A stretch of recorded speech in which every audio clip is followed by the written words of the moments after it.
Asal-usul nama Gedung Sate berawal dari guyonan warga. Gedung Sate, sebuah bangunan megah yang kini menjadi ikon kota Bandung dan Provinsi Jawa Barat, ternyata memiliki sejarah penamaan yang unik dan berasal dari inisiatif masyarakat. Nama ini bukanlah pemberian resmi dari pemerintah kolonial Belanda ataupun dari arsiteknya, melainkan lahir secara spontan dari warga Bandung yang kala itu memberikan julukan dengan nuansa guyonan dan sindiran.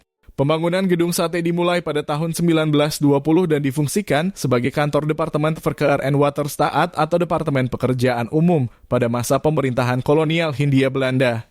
Gedung ini dirancang oleh arsitek berkebangsaan Belanda bernama I.R.J. Gerber. Dalam perancangannya, Gerber menggabungkan gaya arsitektur klasik Eropa dengan elemen-elemen lokal Nusantara, menciptakan bentuk bangunan yang khas dan menarik perhatian.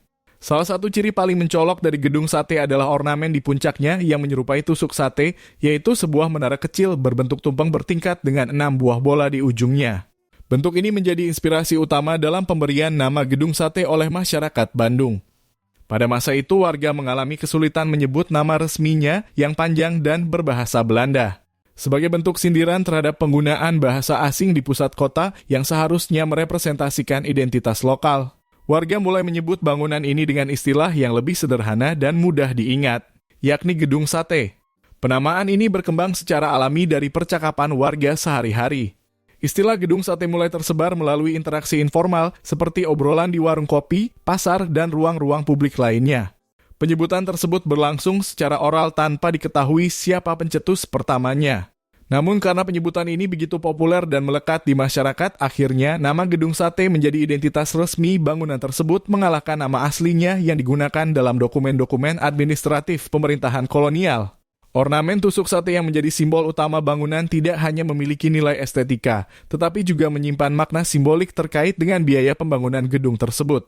Pada bagian puncak terdapat 6 buah bulatan yang melambangkan besarnya anggaran pembangunan, yakni sebesar 6 juta gulden atau jika dikonversikan ke dalam nilai saat ini setara dengan sekitar 420 miliar rupiah. Angka ini menunjukkan betapa besar dan seriusnya investasi yang dikeluarkan oleh pemerintah kolonial untuk membangun gedung tersebut. Gerber sebagai arsitek utama tidak hanya menghadirkan kekokohan dan kemegahan ala Eropa, tetapi juga menyisipkan sentuhan lokal seperti bentuk atap dan ornamen yang mencerminkan budaya Nusantara. Kombinasi inilah yang menjadikan Gedung Sate tidak hanya sebagai bangunan administratif semata, tetapi juga sebagai simbol representatif dari identitas budaya dan sejarah Bandung. Kini Gedung Sate bukan hanya sekadar kantor pemerintahan, melainkan juga menjadi destinasi wisata sejarah dan budaya yang penting di Jawa Barat.